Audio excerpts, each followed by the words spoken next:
Жаңыдан бизге ким кошулган болсо, Кутман таңдайыз дагы бүгүнкү күнүңүздөр ийгиликтүү улансын демекчибиз. Ал эми биздин студиябызга алгачкы коногуз келип калган учуру тааныштырып өтсөк.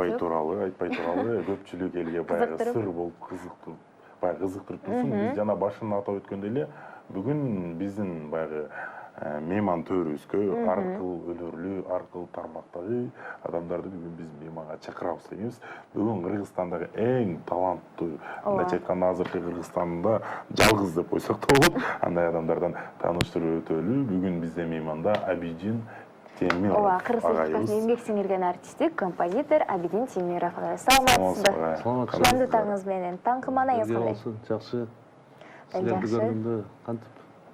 Мен амандашып, саламдашып алсаңыздар болот. Жалпы эле журтубузга аманчылык каалайм. Саламатсыздарбы? Маанайыңыздар бүгүн абдан жакшы, көңүлүңүздөр ачык болсун. Ушул сизди карап отуруп, мен эс тартканда эле сизди көрөм да, такайча. Анан ушул чыгармачыл чөйрөдө жүргөнүңүзгө канча жылдын жүзү болду агай? Эми мен тайнем айткандай жер каймактан дегендей бала бакчадан баштап эле негизи мындай официально айта турган болсок, окугандан сырткаркысы 30 жылдай болуп калат го дейм. 30 жыл бул оңой жылдардан эмес, 30 жыл. Агай, айтсаңыз, баягы чыгармачылык адамдарда ар дайым бир жаңылыктар болуп турат эмеспи? Сиз кандай жаңылыктар менен бизге келип калдыңыз чыгармачылыгыңыздагы? Чыгармачылыкта ошо жаңгырлар баягы мына эми бышып жетилет деген ойдо азыр ошолордун үстүндө иштеп жатам. Меники кээде кээ бир ырлар бир саат, 2 саатка жетпей эле же мурда даярданып жүргөндөн чыгып калат. Кээ бир ырлар болсо жылдап жүрө берет да. Анан ошо жакынкы арада буюрса 2-3 ырды элге тартуулайын деген жакшы жаңылыктарым бар буюрса. Ошо айтып калдыңыз, жылдап жүрөт деп жырлар, чыгармалар. Сиз эмнесине карап тандайсыз чыгарманы? Негизи мурда Союз кезинде бизди ушундай үйрөткөн жаратмандар, чыгармачыл инсандар, композиторлор, оюнчулар негизи биринчи баягы ырдын сөзүн талдашканда ошону өздөрүнүн жакындарын тандап, кайсы сүй жөнүндөбү, эли, журт жөнүндөбү, эне жөнүндөбү, бала жөнүндөбү иш кылып, өзүнө жаккан бир теманы тандап алып, ошону өзүнө сиңирип, кайра окуп, кыялданып, ошентип анан обондорду, кыргактарды, кайрыктарды жаратчу экен да. Анан мен деле ошолордун жолун улап ошондой. Азыр көбүнчө угуп калам. Биринчи обону жаратып алып, анан сөз издеп, сөз заказ берип, акындарга же өздөрү жазып, ушундай. Анан меники ошол текстти биринчи тандап алып, анан сиңирип, ушундай да көбүнчө.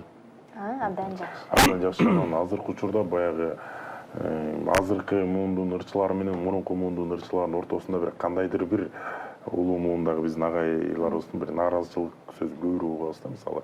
Мындай кылса айрымдарынан. Бул чыгарманы туура меселдеп койду. Анан сиз баягы азыркы чыгып жаткан жаш ырчыларга көз карашыңыз кандай?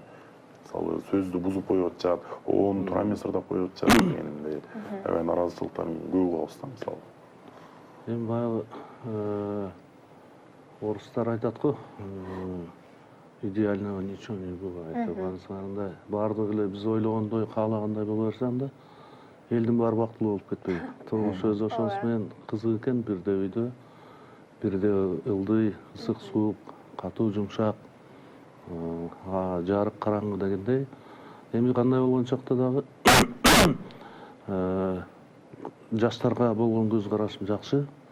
Арасында ар кандай, бирөө өйдө, бирөө орто дегендей. Бирөө эң жакшы. Алардын ичинен шакирттерим да көп. Аттарын атабай эле коеюн эми. Анан биз мурдагы баягы тартипке көнүп калыптырбыз. Устат ыраазы болбой шакирттин иши оңолбойт дегендей. Устатыбыз кайда барбайлы айта жүрөбүз да, оозубуздан түшүрбөй. Азыркылар негедир өздөрү эле баягы кандайдыр бир ийгиликтерге жетишкендей устаттарын көп айта бербейт. Мен ага капачылыгым деле жок. Өздөрү үчүн негизи жакшы болот бул нерсе. Биринчи кезекте өздөрүн сыйлагандык болот. Анан ырды негизи ошол жаратман кандай жыгарса, алардын бузганга акысы жок эч кандай. Эгер бузуу ырдайм деген ой болсо, ошол жаратмандын, композитордун же оончунун ошол жараткан ырынан жакшыраак болсо, эгер жарашыктуу болсо, өтүмдүү болсо, элге сиңимдүү болсо, анда башка кепти. Ошон үчүн бурмалабайлы, бузбайлы, ошол кандай болсо жакшы көрүп берип, жакшы боеп берип дегендей, ошол автор ыраазы болгондой болсо, анда мен туура түшүнөт элем да. Анан Биздин агай жана сиз өзүңүз айттыңыз, устат шакирт депчи. Сиздин устатыңыз кийин кимден сабак алдыңыз, баягы сыныктан башкасы жугушту дейт. Балким ошол устатыңыздын дагы бир жакшы сапаттары сизге өткөндүр. Мен устат жагынан абдан баймын. Анткени ошо бала бакчадан баштап эле устат деп мен пир тутуп келген агайларым, эжелерим абдан көп. Музыкалык мектептен баштап эле музыкалык окуу жайдан кийин, андан кийин институт, консерватория. Оон жаатында эң биринчи ошол Жайнак Темиралиев деген агайым бар эле, бир туугандар Өсөр Темиралиев, Кудайберген Темиров агабыз, Жолдошбек Мамажанов, Токон Эшбаев, ошол убактагы эң улуу устатым деп мен Рыспай Абдыкадыровду айтар элем. Ал Рыспай Абдыкадыровдун эң кенже шакирти да болуп калдым да бүгүнкү кезде. Ошондой устаттарымдан тарбия таалим алып, Асан Керимбаев, бүгүнкү күндө Түгөлбай Кызаков, абдан көп композиторлордон Токон Султанович Чалапенов деген Ошто музыкалык окуу жайдын директору бар эле. Ошол кишиден сабак алдым. Кийин консерваторияда эстрада жаатын окудум, бирок Муратбек Бегалиевден сабак алып, устаттарым абдан көп.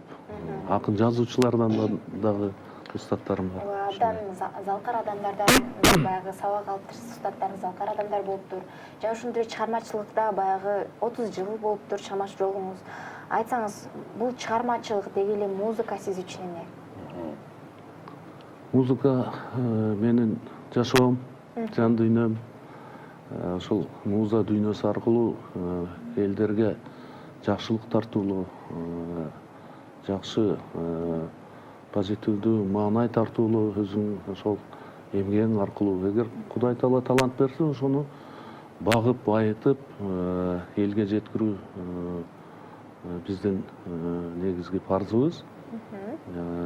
Ошону жакшы жакка буруу деп ойлойм. Жакшы. Эң жакшы. Анан агай айтыңызчы, баягы мурунку сиз мисалы азыркы учурда 3 муунга бөлөбүз, мисалы ырчыларды мурунку муун, ортоңку муун, анан азыркы муунду. Анан сиз 2 муунду тең көрүп калдыңыз да, мурунку залкарларды дагы, анан ортоңку муундарды да, анан азыркыларды дагы. Анан ушул 3 муундун баягы айырмачылыгы эмнеде? Мурда мисалы ырлардын албетте Рыспай агайыбыз, мисалы Асанкалы Керимбай агайларыбыз баягы аябай ырларын ырдаганда тим эле жан дүйнөң титиреп, жүрөгүң бир козголуп кетет да. Анан азыр менимче ошол эле ырларды кайра ырдап жатышат баягы. Ошол айырмасы эмнеде? Өзгөчөлүктөрү. Сиз кайсыл муунду сагынасыңыз көрүү деп эстеп коесуз? Мен эми азыр бүгүнкү күндө кийинки муундун эле баягы ким эле өзүн картайткысы келсин дегендей, негизи музыка дүйнөсүндө ар дайым жаш болуп жүрүш керек. Жаңы нерселерди издеп, эч качан картайбаш керек. Эч качан картайбаш керек. Деги эле чыгармачыл адамдар өздөрү жаш көрүнүшөт эмес. Анан мен баягы мурдагы муундардын, кийинки муундардын ошол обондорду азыркы бүгүнкү күндөгү замандын талабына ылайык нерселерди синтездеп элге туура берүү максат. Айырмачылыктарынан ошол көпчүлүк баягы билбей калган, азыр жаңы муундагылар укпай калган ошол нерселерди туура жеткирүү дагы максатымда, негизи ошол менин парзым деп ойлойм. Телекөрүүчүлөргө эскерте кетели. Эгерде сиздердин биздин Темирюкка болгон сурооңуздар болсо же жөн гана каалоо тилектериңиз болсо, биздин WhatsApp канал аркылуу кантчылдооңуздар болот, биз сөзсүз түрдө кубануу менен кабыл алабыз. Анан дагы бул жерде дагы Абидин агайга каалоо тилектерди айтып өткөн экен. Абидин байке, талантыңызга даңк, жана ошондой эле үй бүлөңүз тууралуу айта кетсеңиз дейт. Биздин көрөрмандар, сиздин көрөрмандарыңыз дагы ушундай суроолорду берип жатат.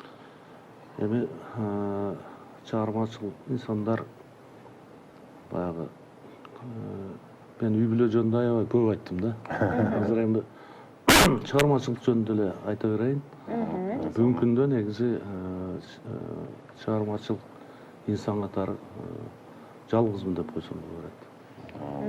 Эң жакшы анан Абидин агайыбыздын дагы бир эң сонун жагымдуу клибинен кийин кайрадан маегибизди улантабыз. Анан келиңиздер, урматтуу телекөрүүчүлөр, биздин каналдан алыстабаңыздар. Азыр Абидин агайыбыздын Табият жана музыка деген жагымдуу чыгармасын сапар алалы.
acımanda kalan ey ayanışlı.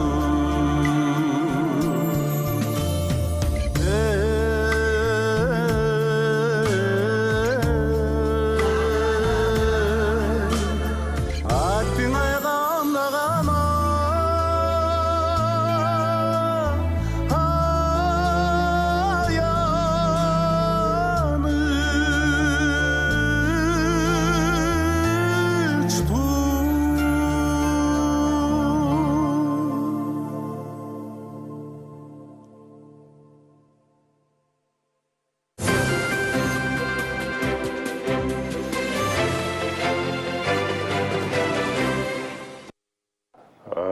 Кайрадан өзүбүздүн берүүбүздү улантабыз. Бишкек убактысы боюнча саат 8-ден 45 мүнөт өткөн убакытты каккан убагы. Кайрадан дагы бир жолу эскертип өтөлү. Бүгүн бизде мейманда Абидин Темиров агайыбыз болду. Ооба.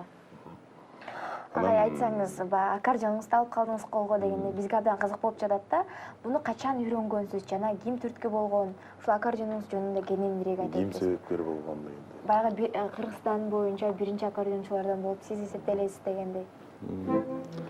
Мен жана жогоруда айткандай бала бакчадан баштап эле оончулардын ырын сүйүп ырдап ошол убакта оончулардын абдан бир парады болгон да, композиторлордон. Аккордеон эле эмес, фортепианonu дагы аябай жакшы көрчүмүн. Анткени ошол бала бакчабызда фортепиано дагы бар болчу, аккордеон дагы бар болчу, баян, шоор, комуз бүт бар болчу, гитара абдан кызыкчумун. Бүт эле инструменттерге кызыкчумун. Сүрөт тартканга кызыкчумун дегенде анан ошол агайыбыз эң биринчи ошол бала бакчадагы Жайнак Темиралиев деген агайыбыз абдан грамотный музыкант болчу. Өзү музыкалык мектептен окуган экен. Анан кийин институтту бүтүп келип, ошол институтту жогорку билимдүү адам, ошол бүтүп келген киши бала бакчада иштегенине абдан сыймыктанчу да. Азыр бүгүн башкача, тескерисинче ар кандай. Анан абдан сонун күүлөрдү ойноп, кыргыздын чыгармаларын, дүйнөлүк классикалык чыгармаларды ойноп берчү.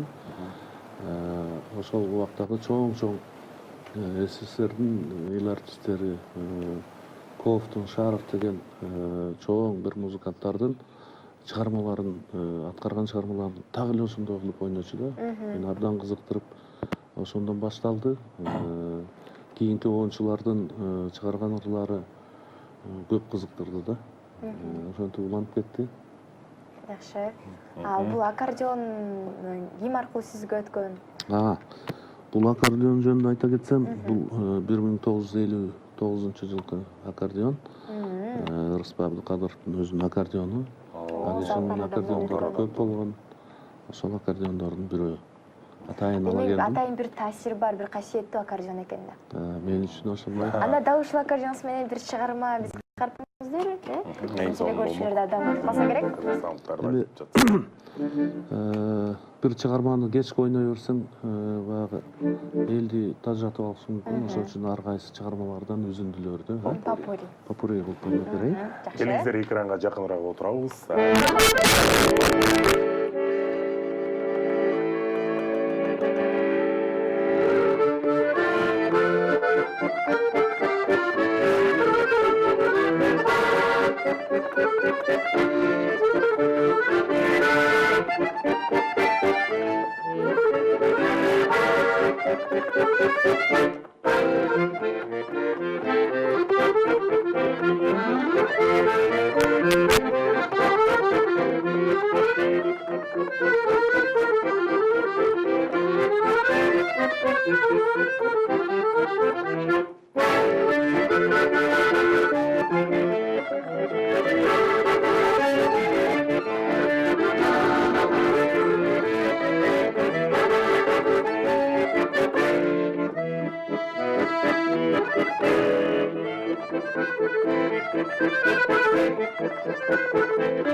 Ушул жерден токтотуп калайын, анан токтото албай Абдан унутуп соң калбайбы? биз да берилип кеттик, музыкалык толкунда болуп. Айтсаңыз, ушундай попурини баягы аткаруу кыйын болсо керек. Анткени аккордеону бир чыгарманы үйрөнүп, аны аткаруу эле бир кыйынга турат эмеспи? Ушунча чыгарманын баарын бир Мен ойлойм, Бийин агай үчүн оңой деле эмес экен, мен колдорун карап чечип алам. Мында бат атанын деп.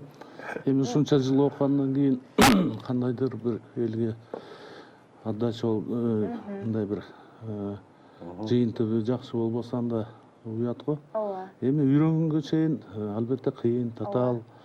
Ал үчүн эмгек керек, сүйүш керек, каалоо керек. Анан ошондо маңдай иттер аркылуу көп убакытта албетте бат эле болушу нерсе эмес экен. Кээ бир учурда мага келет да, мага аккордеон үйрөтүңүзчү. Любой ценой деп келет да. Ошол жаңы үйрөнгөндөргө кандай сапаттарга ээ болуш керек? Ушул жөнүндө айта кетсеңиз, аккордеон үйрөнүш үчүн деги эле эмне кылыш керек? Окуш керек, нөлдөн башташ керек. Анан жана жогоруда айткандай, кээ бирлер келет да, мен акчаны көп төлөйм, кандай нерселерди айтсам ошонун баарын жасайм, бир жумада өзүңдөй кылып үйрөтүп койчу дейт да. Анан мен эми 15-20 жылда окуп, анан 15 күндө кантип, 15 күнгө жетпеген убакта кантип үйрөтөм. Анан мейли, бир ай дейинчи дейт да. Бир ай эмес, бир жыл аздык кылат керек болсо, бир чекеси эле ошо. Ал үчүн абдан убакытты көп бөлүш керек. Өзүнүн аракеттик күч болуш керек. Өзүндө да бирдеке болуш керек. Анан ошол слух жакшы болуш керек. Ритмди туура сезиш керек. Эми бизге талант болбосо баары болбойт да.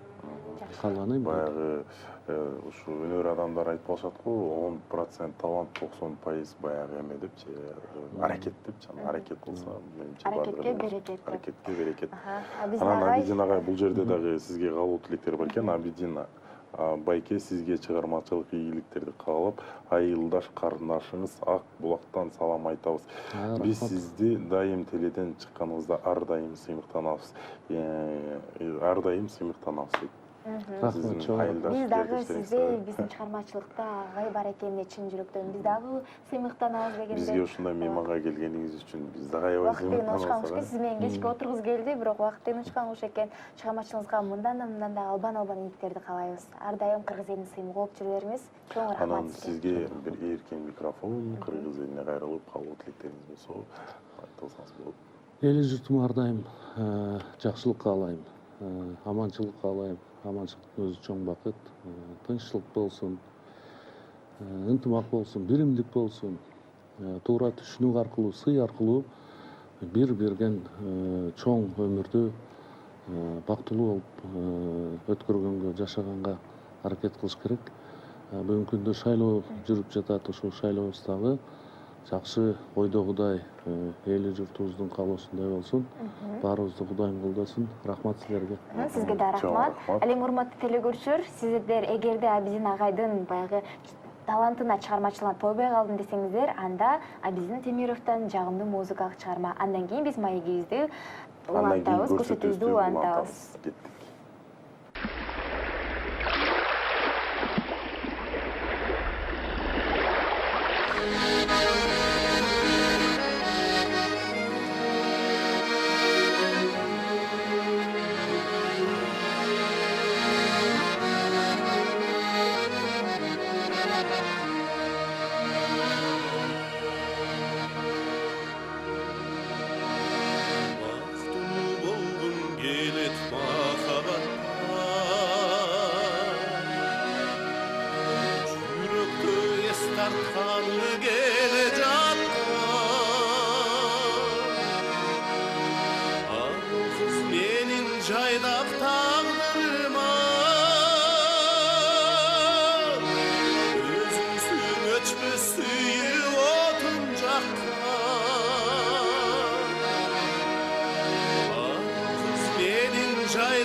Denizde cerdi gezip öldü geçti. Özüne köttok çotlu azap çekti. Baktım bolgum gelet mahabattan. Kız acayip bir nurun töktü. Baktım bolgum gelet mahabattan.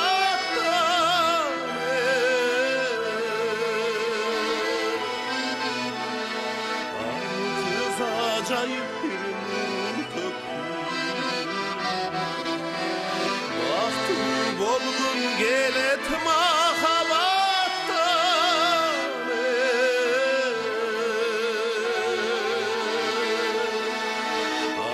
Kız acayip bir